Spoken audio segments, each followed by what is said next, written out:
சென்னை அண்ணா மேம்பாலத்தின் நடுவே பழுதாகி நின்ற அரசு பேருந்தால் அண்ணா சாலையில் கடும் போக்குவரத்து நெரிசல் ஏற்பட்டது. இதுகுறித்த கூடுதல் தகவலை செய்தியாளர் சசிதரன் வழங்கிட கேட்கலாம். சசிதரன், வணக்கம். கள தகவல்களை சொல்லுங்க. சாலையில் இருக்கக்கூடிய சிவனி மேம்பாலத்தின் மீது அரசு பேருந்து ஒன்று பழுதாகின்றதால் அப்பகுதியில் போக்குவரத்து பாதிக்கப்பட்டது. பாலத்தின் நடுவே பேருந்து பழுதாகின்றதால் உடனடியாக விரைந்து வந்த போக்குவரத்து காவலர்கள் பேருந்து அப்புறப்படுத்தும் ஈடுபட்டார்கள்.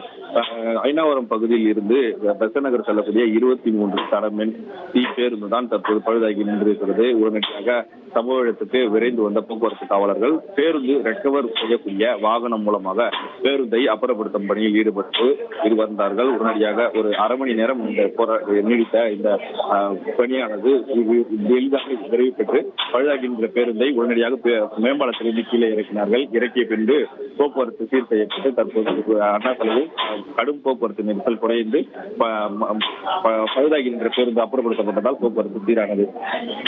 தகவல்களுக்கு நன்றி சசிதரன்.